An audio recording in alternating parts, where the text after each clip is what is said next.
வணக்கம். நீங்கள் இணைந்திருப்பது நியூஸ் ஃபர்ஸ்டின் பகல் நேர பிரதான செய்திகளோடு இணைந்திருக்கும் நான் கோஷிகா தயாளன்.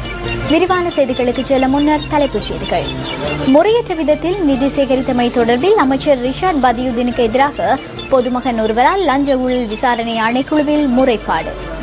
முன்னாள் அமைச்சர் ஜான்ஸ்டன் பெர்னாண்டோ லஞ்ச ஊழல் விசாரணை ஆணைக்குழுவில் ஆஜராகி வாக்குமூலம். தும்மலசூரிய போலீஸ் அதிகாரிகள் 2 பணி நீக்கம். தொடர்வது விரிவான செய்திகள். முறையற்ற விதத்தில் நிதி சேகரித்தமை தொடர்பில் அமைச்சர் ரிஷாட் பதியுதீனுக்கு எதிராக பொதுமகன் ஒருவரால் லஞ்ச ஊழல் விசாரணை ஆணைக்குழுவில் முறைப்பாடு செய்யப்பட்டுள்ளது. மன்னார் பகுதியைச் சேர்ந்த ஒருவராலேயே இந்த முறைப்பாடு செய்யப்பட்டுள்ளது.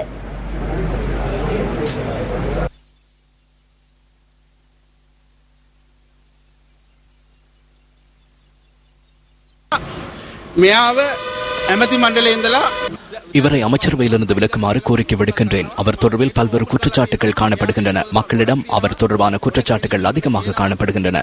அவர்கள் அச்சம் காரணமாக அதனை வெளியிடாமல் இருக்கின்றனர். இதனை சமர்ப்பிக்க வேண்டாம் என்று நேற்றிரவு முதல் எனக்கு அச்சுறுத்தல் விடுக்கப்பட்டது. ஒப்பந்தத்திற்காகவும் என்னுடன் பேசினார்கள். அவை அனைத்தும் என்னிடம் இருக்கிறது. உரிய நேரத்தில் அதனை சமர்ப்பிப்பேன். அவர் தொடர்பான ஊழல்களை நாம் ஒப்படைத்துள்ளோம். நாங்கள் சிறிய அளவிலான ஊழல்களை வெளியிட்டுள்ளோம்.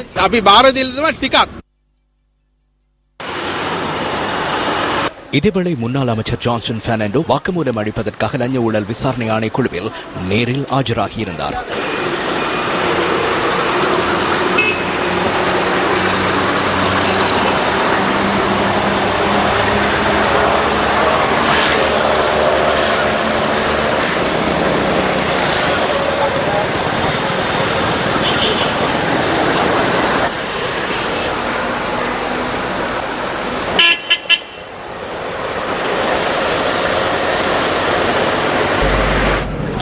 வெளிமாவட்ட மீனவர்களுக்கு தமது கடற்பரப்பினுள் மீன்பிடிக்க அனுமதி வழங்கக்கூடாதென வலியுறுத்தி திருகோணமலை மாவட்ட மீனவர்கள் ஆர்ப்பாட்டத்தில் ஈடுபட்டுள்ளனர்.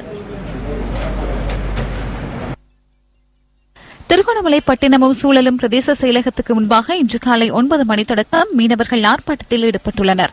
திரையாய், குச்சவெளி, நிலாவளி, திருகோணமலை பகுதிகளைச் சேர்ந்த சுமார் 800 மீனவர்கள் ஆர்ப்பாட்டத்தில் ஈடுபட்டுள்ளதாக எமது பிராந்திய செய்தியாளர் தெரிவிக்கின்றார். வெளிமாவட்ட மீனவர்களின் அத்துமீறல்களால் பல்வேறு சிரமங்களை எதிர்நோக்குவதாக ஆர்ப்பாட்டத்தில் ஈடுபட்டுள்ள மீனவர்கள் சுட்டிக்காட்டுகின்றனர். உடப்பு தொடுவாயில இருந்து வந்து தொழில் செஞ்சாங்க. ஆனா அதை நாங்க விட்ட என்ன காரணம்னு சொன்னாக்க அந்த டைம்ல எங்களை ஊர் மக்கள்கிட்ட தொழில் ஒன்று செய்வதற்கு உபகரணங்கள் இல்லாத பிரச்சனை. இப்ப வந்து தற்காலிகமா எல்லாருக்கும் ஒவ்வொரு குடும்பத்துல 2 போட்டு 3 போட்டு ஒவ்வொரு ஆக்கம் வச்சிருக்காங்க. கிட்டத்தட்ட ஒரு கிராமத்துல 100 போட்டு 150 போட்டு இருக்கு. திருவண்ணாமலை தொகுதியில முற்றாக இந்த அங்கல மேல் மாகாணத்தில இருந்து உடப்பு பாட்டி வந்து செய்யறதால வந்து எங்களுக்கு மிக பாதிப்பாக இருக்கிறது. மீனவர்களின் கோரிக்கை தொடர்பில் கடற்றொழில் திணைக்களத்தின் திருகோணமலை மாவட்ட கடற்றொழில் உதவி பணிப்பாளர் உப்பாலி சமரதுங்கவிடம் நியூஸ் ஃபர்ஸ்ட் வினவியது.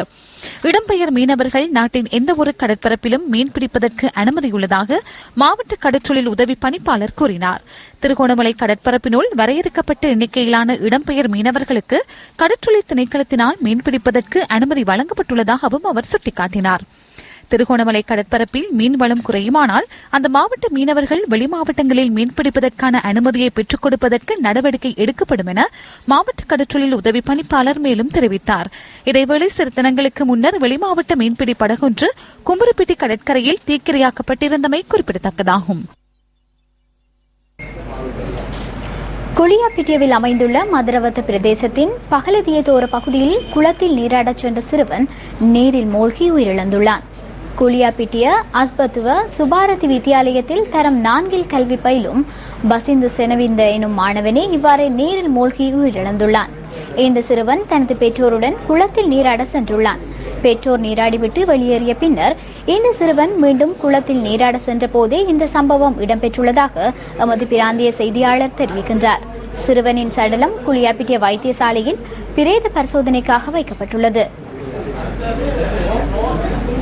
யாழ் பல்கலைக்கழகத்தின் மருத்துவத்துறையின் குடும்ப நல மருத்துவத்துறையின் 4ஆம் வருட மாணவர்களினால் வீதி விபத்துகளினால் ஏற்படும் பாதிப்புகளை தவிர்ப்போம் என்னும் தொனிப்பொருளில் பாடசாலை மாணவர்களுக்கான விழிப்புணர்வு செயற்றிட்டம் முன்னெடுக்கப்பட்டு வருகின்றது. இதன் ஒரு அங்கமாக வவுனியா புதுக்குள மகா வித்தியாலயத்தில் இன்று மாணவர்களுக்கான செயலமர்வு இடம்பெற்றது. யாழ் பல்கலைக்கழக மருத்துவப்பீட மாணவர்களினால் விபத்துக்கள் தொடர்பில் விளக்கங்கள் வழங்கப்பட்டதுடன் வீதி நடைமுறைகள் தொடர்பிலும் எடுத்துக் கூறப்பட்டிருந்தது. இந்த நிகழ்வில் பாடசாலை மாணவர்கள், ஆசிரியர்கள், மருத்துவப்பீட மாணவர்கள் பலரும் கலந்து கொண்டிருந்தனர். இந்த நிகழ்வுக்கு சக்தி FM ஊடக அனுசரணை வழங்கியுள்ளது. யாழ்ப்பாணம் கொக்குவில் இந்து கல்லூரி மைதானத்தில் அமைந்துள்ள கட்டடம் ஒன்றில் நேற்று பிற்பகல் திடீரென தீ பரவியுள்ளது.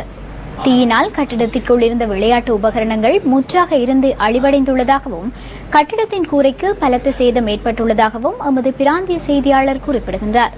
யாழ் தீயணைப்பு சேவை பகுதியினர் மற்றும் பிரதேச மக்களின் உதவியுடன் தீ கட்டுப்பாட்டிற்குள் கொண்டுவரப்பட்டதாக போலீசார் தெரிவிக்கின்றனர். தீ பரவியமைக்கான காரணம் கண்டறியப்படவில்லை. அத்துடன் தீயினால் அழிவடைந்த பொருட்களின் சேத விவரங்கள் இதுவரை மதிப்பீடு செய்யப்படவில்லை என்றும் போலீசார் குறிப்பிடுகின்றனர். இந்த சம்பவம் குறித்து போலீசார் மேலதிக விசாரணைகளை ஆரம்பித்துள்ளனர்.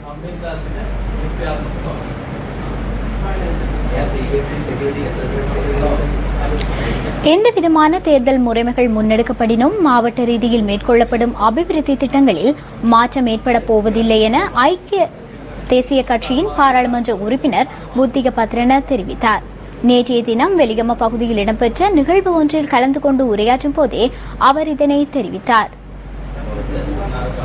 கபரதோட்ட வெலிகம பகுதியில் சமாய்க்க குழு சுவசித்த திட்டத்தின் கீழ் நிறை குறைவான பிள்ளைகளுக்கு பால்மா வழங்கி வைக்கும் நிகழ்வில் கலந்து கொண்ட ஐக்கிய தேசிய கட்சியின் பாராளுமன்ற உறுப்பினர் கருத்து தெரிவித்தார். இந்த மாவட்டத்தில் உள்ள எந்த அரசியல்வாதியும் இங்குள்ள 1658 கிராமங்களுக்கும் விஜயம் செய்யவில்லை. எமது திட்டத்தில் இது ஆரம்பமாகின்றது. நான் இங்குள்ள 7 தேர்தல் தொகுதிகளுக்கும் நிச்சயத்தன்மையை உறுதிப்படுத்துகின்றேன். எந்த தேர்தல் முறைமை இங்கு உள்ளது என்பது விடயமல்ல. நான் வெற்றி பெற்றால் அடுத்த 10 வருடங்கள் இது எனது மாவட்டம் என்ற ரீதியில் இயங்குவேன். ஒரு தேர்தல் தொகுதியை மாத்திரம் கருத்தில் கொண்டால் அபிவிருத்தி முறையில் மாற்றத்தை கொண்டு வர முடியாது. தும்மலசூரிய போலீஸ் நிலைய உத்தியோகத்தர்கள் 2 தற்காலிகமாக பணி நீக்கம் செய்யப்பட்டுள்ளனர். போலீஸ் காவலில் வைக்கப்பட்டிருந்த சந்தேக நபர் ஒருவர் சிறைக்கூடத்தினுள் தூக்கிட்டு தற்கொலை செய்து கொண்ட சம்பவம் தொடர்பிலேயே போலீஸ் உத்தியோகஸ்தர்கள் சேவையிலிருந்து இடைநிறுத்தப்பட்டுள்ளதாக பதில் போலீஸ் பேச்சாளரும் உதவி போலீஸ் அத்தியட்சருமான ருவன் குணசேகர குறிப்பிடுகின்றார். சந்தேக நபர் குறித்து உரிய கவனம் செலுத்தப்படவில்லை என 2 போலீஸ் உத்தியோகஸ்தர்கள் மீதும் குற்றச்சாட்டு முன்வைக்கப்பட்டுள்ளதாக போலீஸ் ஊடக பேச்சாளர் கூறினார். இரவு நேர கடமையில் இருந்த போலீஸ் சார்ஜன் மற்றும் போலீஸ் கான்ஸ்டபிள் ஆகியோரின் சேவைகள் இடைநிறுத்தப்பட்டுள்ளன. இதேவேளை போலீஸ் காவலில் இருந்தபோது தற்கொலை செய்து கொண்ட சந்தேக நபரின் சடலம் மரண விசாரணைகளின் பின்னர் உறவினர்களிடம் ஒப்படைக்கப்பட்டுள்ளது. குளியாப்பிட்டிய போலீசார் மேலதிக விசாரணைகளை முன்னெடுக்கின்றனர். சூழலுக்கு பாதிப்பு ஏற்படாத வகையில் பயன்பெறக்கூடிய மணல் அகழ்வு தொடர்பில் ஆராயும் நாடளாவிய திட்டம் ஒன்றை ஆரம்பிப்பதற்கு புவிச்சேர்தவியல் மற்றும் சுரங்க பணியகம் தீர்மானித்துள்ளது. இதன் பொருட்டு மாவட்ட ரீதியாக குழுக்களை ஈடுபடுத்துவதற்கு நடவடிக்கை எடுக்கப்பட்டுள்ளதாக பணியகத்தின் பணிப்பாளர் நாயகம் பெர்னாட் பிரேம் குறிப்பிடுகின்றார். ஜனாதிபதியின் பணிப்பிற்கு அமைவாக இந்த திட்டத்தை நடைமுறைப்படுத்தியுள்ளதாகவும் அவர் கூறினார். இந்த திட்டத்தின் கீழ் நாடு முழுவதிலும் மணலை அகழும் இடங்கள் தொடர்பில் கணக்கெடுப்பு நடத்துவதற்கு புவிச்சேர்தவியல் மற்றும் சுரங்க பணியகம் தீர்மானித்துள்ளது. இதனையடுத்து மணல் அகழ்விற்கு உகந்த இடங்கள் குறித்து அறிக்கை ஒன்றை தயாரிப்பதற்கும் திட்டமிட்டுள்ளதாக பணியகத்தின் பணிப்பாளர் நாயகம் மேலும் தெரிவித்தார்.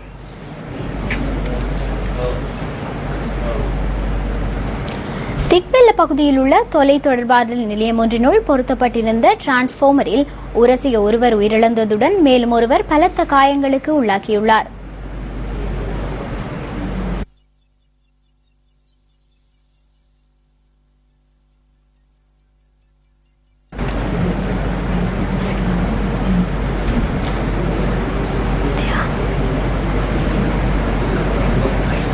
கண்டி பிரதேச சபைக்குட்பட்ட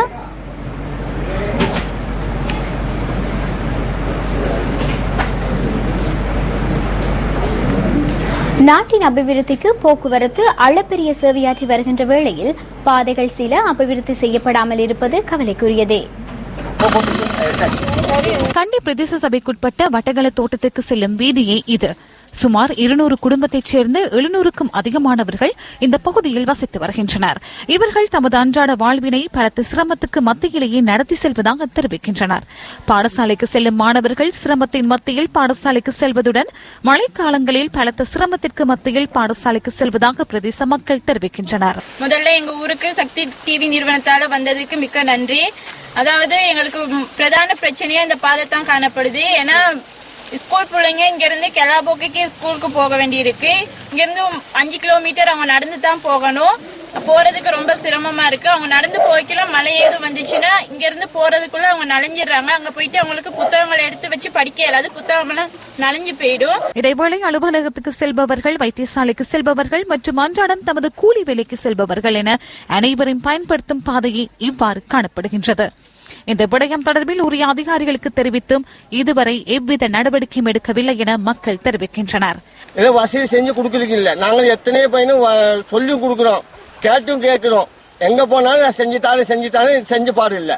கையை வருஷத்துக்கு ஒருத்தருக்கு வராங்க ஓட்டு கேட்க, கையெழுத்து கும்பிடுறாங்க, அது கூட இல்ல. தமக்கான வீதி எப்போது புனரமைக்கப்படும் என்ற விடுவு காலத்தை எதிர்பார்த்த வண்ணம் உள்ளனர் வட்டக்கலை தோட்ட மக்கள்.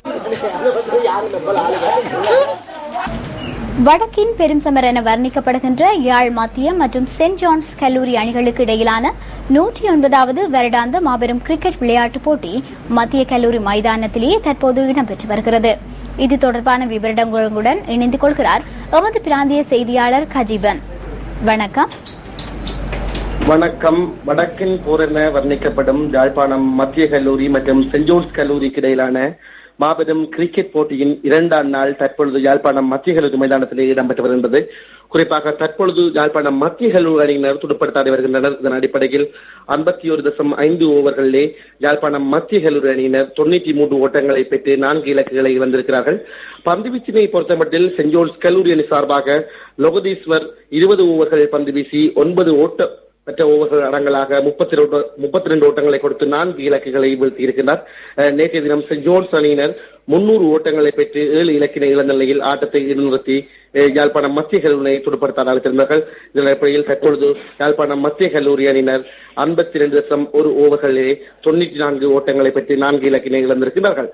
களத்திலே அலன்ராஜ் 24 ஓட்டங்களுடன் களத்திலே துடுப்படுத்தாடி கொண்டிருக்கின்றார். தொடர்ந்தும் நியூஸ் போஸ்டோடு இணைந்திருங்கள். யாழ்ப்பாணம் மத்திய கல்லூரி மற்றும் சென்ட் ஜோன்ஸ் கல்லூரிகளுக்கு இடையிலான போட்டி முடிவுகளை நாங்கள் உடனுக்குடன் தருவதற்காக காத்திருக்கின்றோம். நியூஸ் போஸ்ட் செய்திக்காக யாழ்ப்பாணம் மத்திய கல்லூரி மைதானத்திலிருந்து விக்னேஸ்வரன் கலீல்.